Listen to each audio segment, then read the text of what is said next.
ich wang gino miluongo kanyo ni anger management. Ere kaka ji nyalo deal kod ich wang? Nikech bende aneno ka janeno amoro kae mano Ruth Nyathi Ochieng owacho kae ni nitiere weche moko ma owacho kae ni nitiere nek hinyo timore familia mar ji nigi anga to gikia gima iluongo ni anger management. Owinjo to hocho koro tim ahinya iwuoyo gi familias ahinya to young families. Machielo en ni expectations bende kelo magi. Jomoko neno ni Kenya en investment.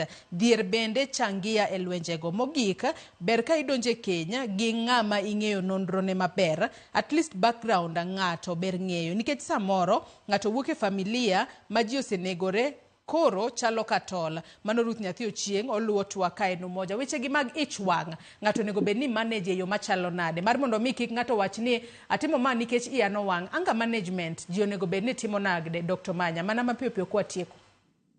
Erokamano Joyce. Anger management. Dhano moro manigi piny ka nigi feelings. Wapuonjo gimoro luongo ni emotional intelligence. Emotional intelligence tendo niya ere kaka anyalo manage pacha kata feelings ga mondo kik atima ng'owa I interfere gi space mar ng'at machielo cha. Ich wang, gik makelo ich wang en koso pesa mokwongo. Gik makelo ich wang en poor communication. Yani kaka ji winjore ot ka. Ibiro kan ti gimoro matin tu omera ng'ato use explode ugoru kucho jirani to ne en mana gimoro matin. Koro ino kaka ji odak kaka ji communicate bende nyalo kelo a lot of anger issues.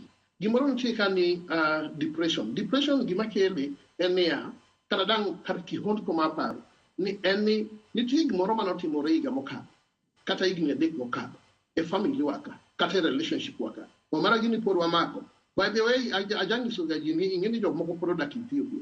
Dak Ethiopia en niya Ethiopia sani ko kantie 2018 lakini 2017 ini Kenya ka to podi mako tipo kata gik moko machon pod nie ika. Koro ina better person na kaji moro timoro matin kama omayise explode to mera ise ka ubeti. Awacho niya ji let people talk their issue. Ji owach pach gi edak ka mondo kantie kama ng'ato ichwajogo to nyalo wacho. To gima ng'e ni seche moko inyoa sana en niya ok wayie mar wacho ni kato nakoso. Omera ji tamore kanyo. Ni makosa mara ji notamore. Nikech ka ng'ata I'm right, I'm Mr. Right, I'm Mrs. Right. Ere kaka wadhi winjore ka. Nyaka koro wadog chien ma wawach niya communication obed mbele wa.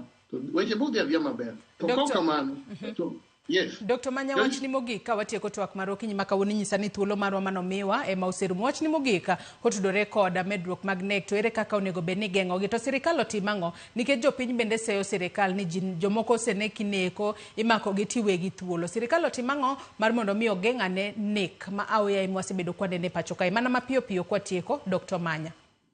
Erokamano Joyce.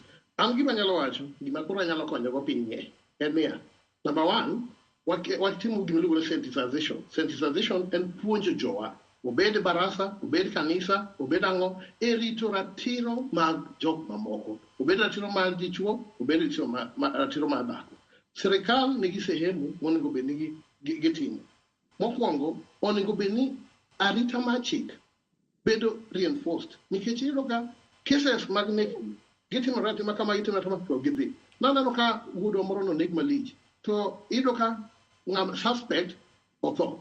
Ochako nek suspect moro kendi. Kamano. Ko iyudo ka gigi ok inyal timo kendi ka polis ok obedo involved. Awacho niya sirikal owuog oko mondo oriw kata ojiw chike manyalo protect human rights. Kamano Joyce. Erokamano ahinya Dr. Austin Omanya kuom kawo thuolo mari okinyi ma kawuono.